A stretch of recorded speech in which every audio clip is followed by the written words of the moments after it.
sekarang dengan kondisi yang ya terjadi ya, justru di kalangan NU sendiri adalah kita juga sering mendengar sama-sama NU ada istilah NU garis lurus dan NU struktural, sehingga masing-masing punya murid, sehingga juga di antara murid ini juga kayaknya juga saling tidak enak gitu ya. Nah, yang ngurusi NU ini justru malah dianggap NU yang liberal. Kemudian yang ngurusi yang tidak ngurusi NU, yang mengatasnamakan NU garis lurus, seakan-akan NU yang paling benar. Nah, ini seperti apa sikap kita? Terima kasih. Sendiri yang menyebut NU garis lurus, saya udah dengar namanya udah nggak suka saya itu. Sombongnya luar biasa. Kayaknya yang lain itu bengkok. Saya kemarin marah-marah di Lampung. Saya marah betul karena ada organisasi baru namanya Nahdlatul Aulia. Hebat bener ini, udah ini namanya sudah nggak bener. Ini namanya sudah nggak bener ini. Wong la ya'riful wali illal wali, kok wali itu yang tahu cuma wali. Lagi kok bisa masuk organisasi ini para wali gitu piye ya.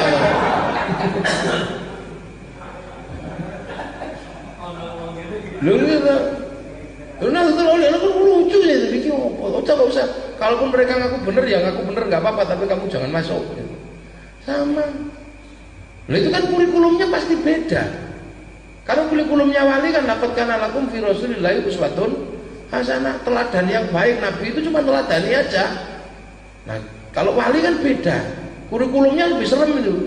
Kurikulum para wali itu innalladzina qalu rabbuna Allah tsumma istaqamu fala khaufun 'alaihim wa lahum yahzanun. Inna awliya Allahi la khaufun 'alaihim wa lahum yahzanun. Jadi istaqamu itu yang berat. Si Abdul Qadir cuman apa fa inna ma'al usri yusra, inna ma'al usri yusra, tapi duduk 25 tahun. Kurikulumnya serem. Sunan Kalijaga cuman ya hayu ya qayyum duduk 3 tahun. Nawak dhewe ya Allah duduk 2 jam. Makanya enggak muncul wali kita ini. Wah, wali Allah ya Allah malah suwene. Makanya kita kurikulumnya kurikulum ulama. Innama yakhsyallaha min ibadihil ulama. Jadi ulama itu mas'ulnya yakhsyallah. Maka kita pakai kurikulum bagaimana orang dibikin takut dikit sama Allah. Anak kecil sekolah kaploki ya.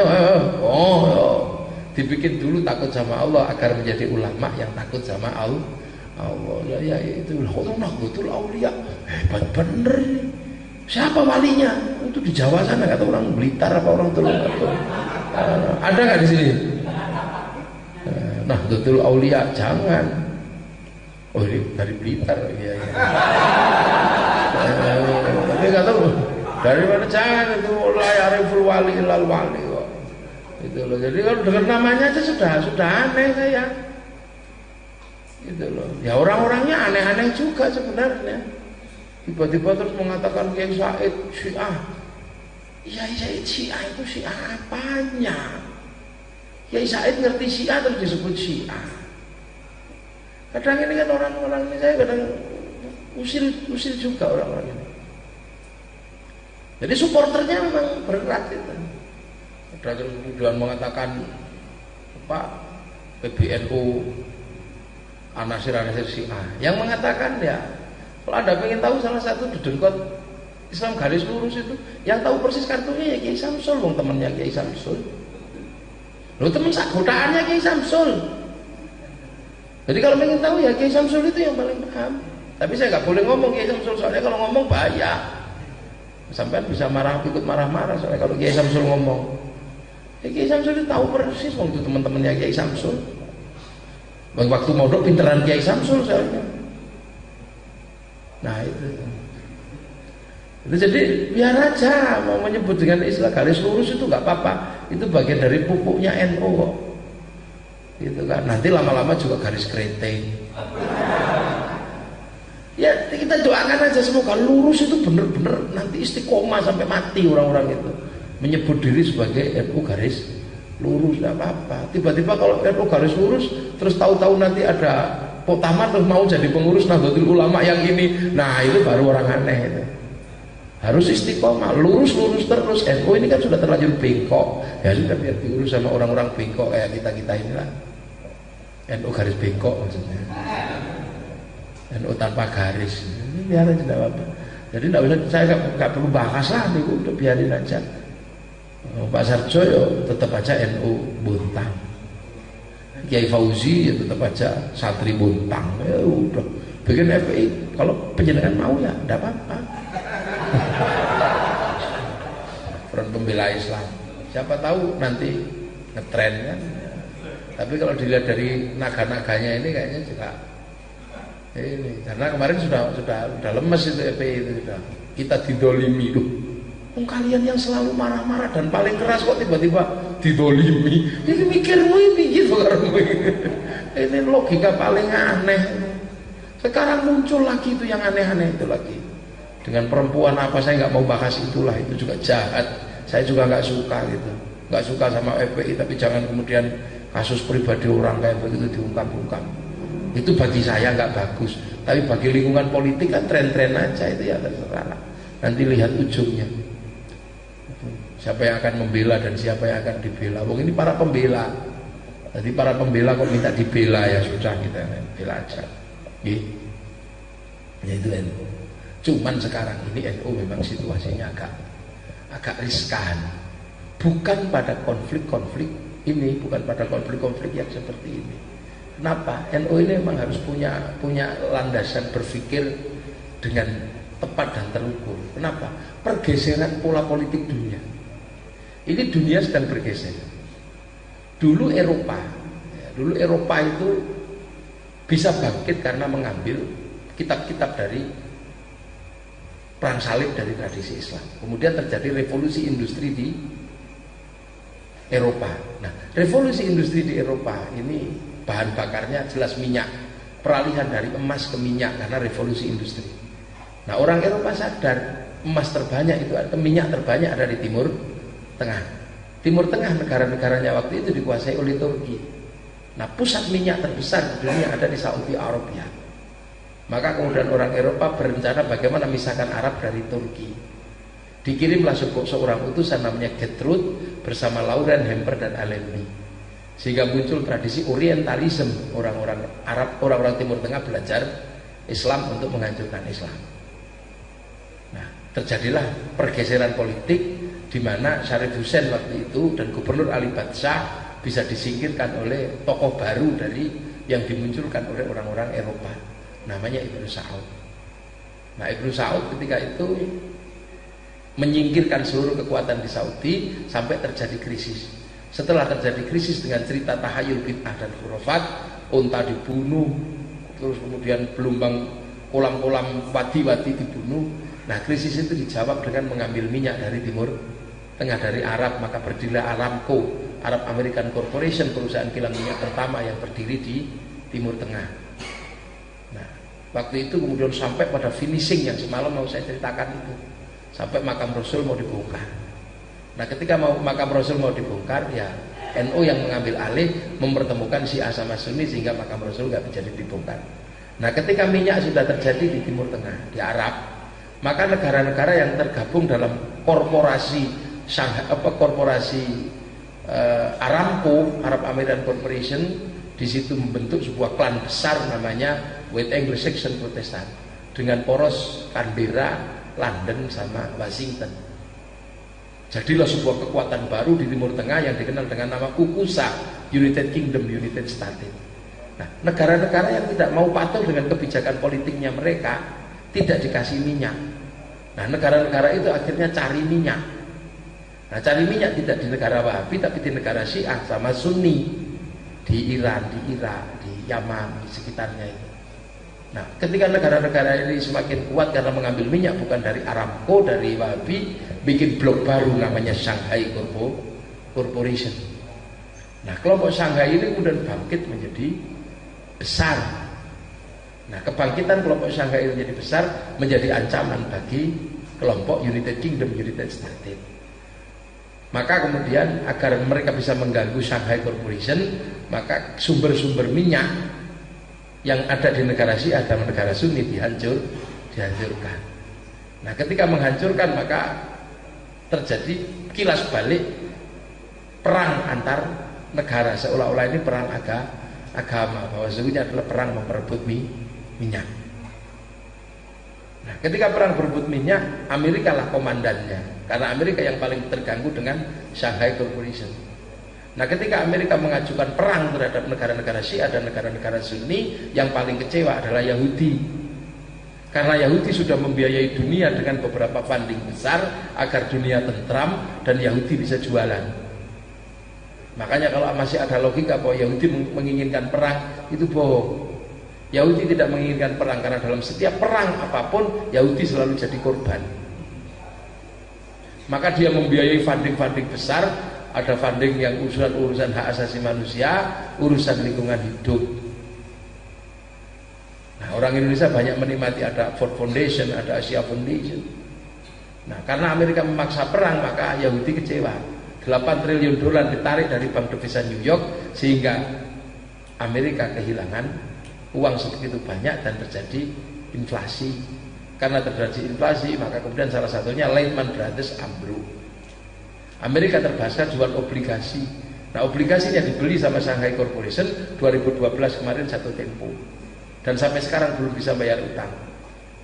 Maka perang dengan terorisme adalah cara yang paling manjur digunakan oleh Amerika untuk menghentikan pembayaran utang, menggunakan sistem merkantilisme kuno, mengemplang utang dengan perang. Nah, yang paling dikhawatirkan adalah kalau sampai negara Timur Tengah yang sudah diacak-acak itu rukun, terutama Syiah sama Sunni. Kalau Syiah sama Sunni itu rukun, maka Shanghai Corporation tidak terganggu sumber ekonominya. Dan yang punya pengalaman merukunkan Syiah sama Sunni itu Nahdlatul Ulama. Maka konflik Syiah dan Sunni dibawa ke Indonesia agar Nahdlatul Ulama tidak menjadi kekuatan besar untuk merukunkan Syiah sama Sunni. Kalau Syiah sama Sunni tidak rukun, maka kemudian Shanghai Corporation tetap akan kuat dan United Kingdom, United States akan kalah. Maka yang dipakai adalah kelompok-kelompok Islam untuk menghantam itu yang sekarang jadi. Itu dulu semua ada di Akademi Militer Peshawar di Pakistan. Sebuah akademi militer yang dipakai oleh Amerika Serikat untuk membentuk kekuatan kaum muslimin melawan Soviet di Afghanistan. Dia pakai seluruh kekuatan kaum muslimin. Nah, mesin politiknya waktu itu diledakkanlah peristiwa tahun 79 dengan melakukan pemberontakan Juhaiman Al-Utaibi di Makkah. Nah, muridnya yang terbaik namanya Usama Al-Khattab dan Umar Syekh dibawa ke Akademi Militer Peshawar. Di situ membentuk Laskar Al-Ghuraba, sebuah laskar yang dilatih untuk combat. Nah, Indonesia terlibat di situ ketika tahun 81 Asas Tunggal Pancasila diberlakukan. NU seolah-olah dipaksa untuk menolak Pancasila, tapi kemudian NU menerima. Nah, DITI KW7 yang mendorong ke Jelunggup, panglimanya namanya Dullah Sungkar dibawa lari ke Pakistan, bertemu dengan kelompok-kelompok Ghuraba di sana. Nah, dia waktu itu bawa muridnya namanya Pak Basir bawa muridnya namanya Mukhlas bawa adiknya namanya Amrosi. Nah, disitulah maka kemudian kelompok-kelompok ini kemudian pulang lagi ke Indonesia. Usama bin Laden kemudian menjadi tokoh internasional untuk menggerakkan terorisme, sehingga Amerika bisa ambil nafas dengan bikin gerakan-gerakan anti terorisme di seluruh dunia. Yang Al-Khattab kemudian memecah Balkan, memecah semenanjung Soviet. Nah, yang kemudian yang termasuk Umar Syekh nembak Benazir Bhutto. Nah, sekarang ini sudah hilang. Ini butuh orientasi baru, kekuatan baru untuk bikin mekanisme perang model baru. Timur Tengah sudah capek, maka dimunculkan Rohingya, dimunculkan yang lain. Nah, di Indonesia dimunculkan beberapa gerakan-gerakan baru dengan harapan akan muncul saringan-saringan baru yang nanti 20 tahun lagi akan bisa dipanen untuk kepentingan politik internasional. Nah, cuman itu aja makanya, dan itu semua tidak akan pernah mempan ketika NU masih ada di Indonesia. Makanya semuanya sebenarnya awalnya dari situ. Makanya cerita ini dobos semua. Syiah ya dobos. Sekarang ada dobosan baru namanya PKI, sudah terserah. Tahu dobos? Kaspo lah cara. Ya, NU dipaksa untuk selalu terima. Syiah dikongkon terima, padahal itu problemnya Saudi Arabia. Karena Saudi Arabia merasa terancam dengan kebangkitan Iran. Karena uranium sudah bangkit di sana. Negara paling maju di Timur Tengah sekarang Iran. Nah Iran itu pasti nanti yang diserang pertama kali adalah Saudi, karena itu perang antar kampung, kayak Persibaya sama Arema gitu. itu hanya ini. Nah yang di Indonesia kan yang dipakai kan orang-orang dari Pakistan semua yang untuk ribut di sini. Gitu. Ada ribut di sinilah. Selagi masih ada NU, dikasih Syiah nggak mempan, kasih Wahabi nggak mempan, dikasih kembali pada Quran dan Sunnah, NU nggak doyan. Jadi NU itu sekarang itu katanya opo-opo orang doyan ini opo tuh gitu. Kembali Quran dan Sunnah, NU nggak mau. Ya sudah terserah kamu kembali. Kayak anti Syiah, NU ya enggak. Apa jangga NU ini apa sih? Oh ternyata NU memang sesuatu yang lain. Makanya sekarang semua orang belajar NU, apalagi setelah teruji tidak ada satupun teroris itu anak warga Jam'iyah Nahdlatul Ulama, tidak ada, anaknya tetangganya NU semua. Ini problem itu, problem politik di sini. Nah yang paling khawatir itu kan kalau Syiah sama Sunni itu rukun. Karena kalau Syiah sama Sunni itu rukun, Shanghai Cooperation akan bangkit dan kekuatan UNU akan runtuh. Nah sekarang Cina ini sudah mulai bangkit, Cina di negaranya sana. Makanya karena dengan sistem yang lebih baru, Cina ini digital semua. Nah maka orang-orang Cina yang masih manual nggak punya kerjaan, maka berlari ke seluruh dunia. Maka mereka di sini bikin boto juga mau. Itu nggak cuma lari ke Indonesia, hampir ke seluruh negara mereka lari. Karena yang manual tidak bisa menggunakan sistem digital, cara kerjanya sudah beda. Maka kasihan orang-orang Cina yang bodoh, sama kayak kita yang tidak sanggup mengikuti pekerjaan di Indonesia, pergi jadi TKI. Itu kan sebenarnya problem dunia hari ini. Setiap terjadi pergeseran sebuah negara, ya pasti itu terjadi. Makanya kalau ditanya kenapa kok Cina banyak masuk ke Indonesia, nah di sananya nggak bisa kerja. Terjadi perubahan teknologi, percepatannya luar biasa di Cina. Orang digital yang bisa kerja, yang manual ya nggak makan kalau tetap di sana. Nyebar ke Malaysia, ke Indonesia, ke Australia. Yang nggak bisa itu cuma ke Arab Saudi, itu karena wajahnya nggak berubah. Itu harus pakai syahadat. Di Qatar banyak, di Uni Emirat banyak. Makanya kalau ada yang bilang negara tidak bisa kasih proteksi, masa tenaga asing masuk Indonesia. Loh kita jangan lupa, kita ini pengekspor tenaga kerja terbanyak itu Indonesia.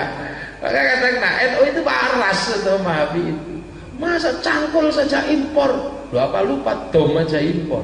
Sampai kondom aja impor kita itu. Ini coba kita ini. Mari kita kaum muslimin bangkit. Jangan terlalu toleran, itu kan gitu. Kampanyenya kan selalu jangan terlalu toleran. Dulu orang Bosnia terlalu toleran, sekarang kalah sama orang Nasrani. Dulu orang Eropa terlalu toleran, hancur. Nah maka kalau Indonesia terlalu toleran, Indonesia akan hilang. Nah kalau yang mikir gitu orang Islam nggak apa-apa. Nah kalau yang mikir begitu Biksu Wiratu di Sri Lanka, mumpung orang Islam belum kuat, bunuh aja gitu kan. Nanti orang Bali juga mikir begitulah, ya nggak ada selesainya dunia. Apa umat Rasulullah itu pikirannya harus seperti itu? Kan nggak juga. Nah yang tidak pernah terimbas oleh itu NU. Nggak tahu kenapa kok NU itu stabil. Ya mungkin karena memang pafaknya beda. Rajanya itu beda. Yang lain rajanya itu tulis sambil emosi. Nah NU itu tulisnya sambil Mbah Hashim ini nggak tahu gimana dulu rajanya. Mbah Khalil gimana, Mbah Yai As'ad gimana. Kok sepakatnya bukan untuk kepentingan Wahabi, bukan apa, tapi yuriduna ayutfi'u nurallahu bi afwahihim fayaballah illa ayyutimma nurahu walau karihal kafirun. Makanya nggak puas ada NU garis lurus gitu, nggak puas saya untuk hiburan santri. Biar santrinya juga mikir, oh, ono garis lurus. Sesuk ada apa lagi gitu. Pasti ada beda-beda lagi. Nah, yang paling bahaya itu cuma satu. Bagi kula, bagi saya, Nahdlatul Ulama itu cuma satu yang paling kritis kalau sampai kehilangan ulama. Maka pondokkan anak-anaknya, ajarkan agama, terutama ibu-ibu ini. Ini kuncinya dunia itu di sini, bukan di sini. Baik gurunya dunia itu yang ini, bukan yang ini apa? Ini yang kita bahas semua itu tentang agama, bertempat pada sebuah bangsa dan negara. Nah tiangnya negara itu yang ini, bukan yang ini. Ini cuma panitia aja. Ini tiangnya negara. Al-mar'atu imadul bilad, idza saluhat saluhal bilad, wa idza fasadat fasadal bilad. Ini di sini baik buruknya perempuan yang menentukan baik buruknya negara. Maka kadang itu dulu saya sampai curiga. Curiga apa? Perempuan itu loh, dapat pahalanya mudah sekali. Cium tangan gitu dok. Hajar Aswad. Laki-laki cuma dapat pahala salaman. Tidur sama suami, perempuan dapat pahala sholat depan Ka'bah. Laki-laki cuma dapat pahalanya tidur. Iya. Kalau hamil itu jalan selangkah jihad fisabilillah.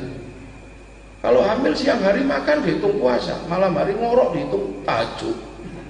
Anaknya netek sekali, pahalanya 100. Lah kalau neteknya sampai 6 tahun, berapa pahalanya?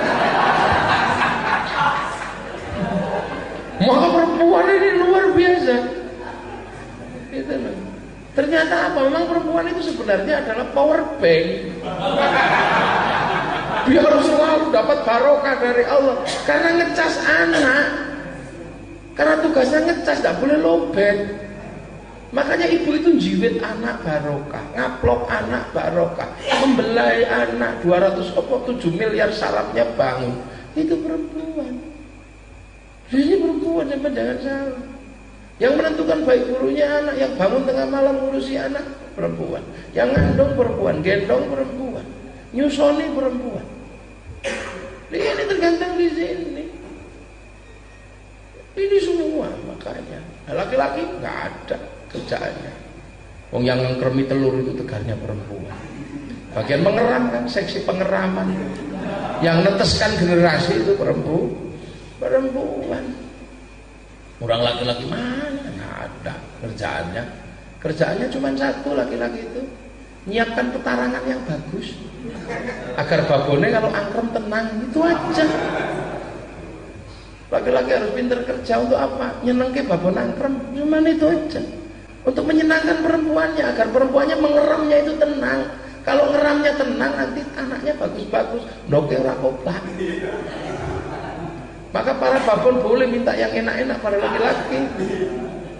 Pak, aku nggak tenang pak ngeramin telur kalau mobilku nggak ganti. Minta ganti. Nah itu perempuan. Makanya laki-laki hidupnya tugasnya cuma satu, nyenangkan perempuan yang lagi ngeram telur itu loh. Biar telurnya tetesannya bagus. Jangan kok babonnya ngeram malah ditinggal keladung babon liyo. Biasa Sol denger. Nah itu kuncinya di sini. Makanya Nahdlatul Ulama selalu mendahulukan bu ibu. Pengajian muslimat itu paling banyak. Pon wakil kliwon sholawatan ngaji. Makanya laki-laki kalau nggak ngaji nggak apa-apa, panitia aja kok. Ya laki-laki tugasnya mati. Perempuan itu tugasnya hidup, laki-laki tugasnya mati. Ngojek, tabrak truk mati. Ngarit, cokotulo mati. Naik bangunan jatuh mati. Semua demi perempuannya. Untuk apa? Melahirkan generasi yang baik. Ibarat belalang setelah menikah dengan perempuan, dia dimakan sama perempuannya. Untuk apa? Protein agar anak-anaknya telurnya bagus. Untung sampai nggak dimakan. Nah itu maka mendidik perempuan itu luar biasa berat, karena dia yang melahirkan generasi baik atau buruk. Laki-laki cuma kerja, tugasnya nyenengi babonnya dok. Maka anak-anak perempuan laku-laku ngupah ngopi.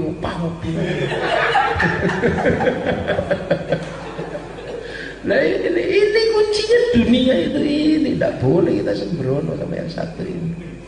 Ya. Nah, maka perempuan itu doanya manjur kalau anaknya banyak. Tahajudnya berbulan-bulan. Makanya saya waktu Gus Dur jadi presiden, Indonesia mau diambang perpecahan. Nggak ada obatnya. Kiai-kiai sepuh istikharah, obatnya ternyata apa? Saya disuruh nyari perempuan yang anaknya paling banyak untuk mendoakan Indonesia agar Indonesia nggak pecah. Ketemu 125, yang masuk kriteria 75, anak terbanyaknya 26, yang paling sedikit 15, cuma 2 orang, selebihnya 17. Itu kita minta doa, Bu tolong doakan Bu Indonesia biar nggak pecah. Karena itu ibadahnya nggak perlu khusyuk. Kalau sholat kan nggak terima karena nggak khusyuk kan susah. Tapi kalau ibu-ibu ini kan ibadahnya kan mesti keterima karena nggak perlu khusyuk. Hamil itu khusyuk, nggak khusyuk tetap aja hamil. Emang hamil itu kalau nggak khusyuk ditaruh gitu nggak bisa.